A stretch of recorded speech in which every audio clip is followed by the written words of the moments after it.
Hi எல்லோரும் எப்படி இருக்கீங்க? இன்றைக்கி வந்து பார்த்தீங்கன்னாக்கா கெமிக்கல் ஷாம்பு வந்து பார்த்திங்கன்னா ஒரு நேச்சுரலான முறையில் வந்து எப்படி நம்ம பயன்படுத்தலாம், அந்த தன்மையை வந்து எப்படி மாற்றலாம் அப்படிங்கிறத வந்து பார்த்தீங்கன்னாக்கா நான் இப்போ இந்த வீடியோவில் வந்து ஷேர் பண்ணுறேன்.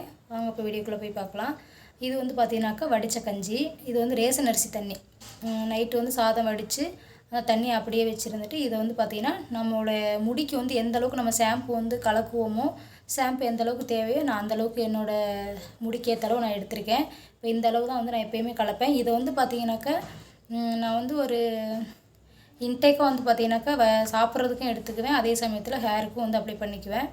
அதையும் வந்து எப்படிங்கிறத நான் வந்து சொல்கிறேன். இது கூட வந்து பார்த்திங்கனாக்கா இதை அப்படியே மிக்ஸி ஜாரில் வந்து ஊற்றிட்டு ஒரு கைப்பிடி அளவு வந்து பார்த்திங்கனாக்கா தேங்காய் துருவல் நல்லா அமுத்தி பிடிச்சா ஒரு கைப்பிடி அளவு அந்தளவுக்கு பார்த்திங்கன்னா அந்த வடித்த கஞ்சியோட தேங்காய் துருவலையும் சேர்த்து நல்லா பேஸ்ட்டு மாதிரி அரைச்சி இந்த மாதிரி வந்து பார்த்திங்கன்னா கிளாத்தில் வந்து நல்லா கண்ணாடியான கிளாத்தில் வந்து நல்லா வடிகட்டிடலாம். இப்போ இதை வந்து பார்த்திங்கன்னா நான் பாதி வந்து உள்ள இன்டேக்காக குடிக்கிறதுக்கும் வந்து பார்த்திங்கன்னா ஜூஸ் மாதிரிக்கு வந்துட்டு எடுத்துக்க போகிறேன். பாதி வந்து பார்த்திங்கன்னா அதில் வந்து ஷாம்பு நீங்கள் என்ன ஷாம்பு யூஸ் பண்ணுவீங்களோ அதை வந்து கலக்குங்க. நான் வந்து பார்த்திங்கனாக்கா சீயக்காய் தான் வந்து யூஸ் பண்ணிகிட்ருக்கேன். அதனால் வந்து நான் சீயக்காய் வந்து அதில் கலக்க போகிறேன். அதில் இருக்க கெமிக்கல் உள்ள தன்மை எல்லாமே எடுத்துரும்.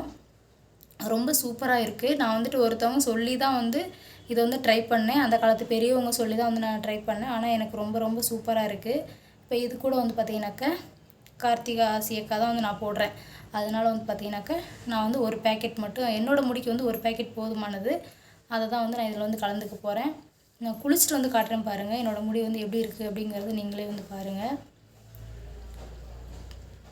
அப்புறம் வந்து பார்த்திங்கன்னா அந்த டம்ளரில் ஊற்றி வச்சுருக்கேன் பார்த்திங்களா, அதில் வந்து பார்த்திங்கனாக்கா நாட்டு சக்கரை போட்டு அதில் அப்படியே வந்து குடித்தோம் அப்படின்னா செம்ம சூப்பராக டேஸ்ட்டாக இருக்கும்.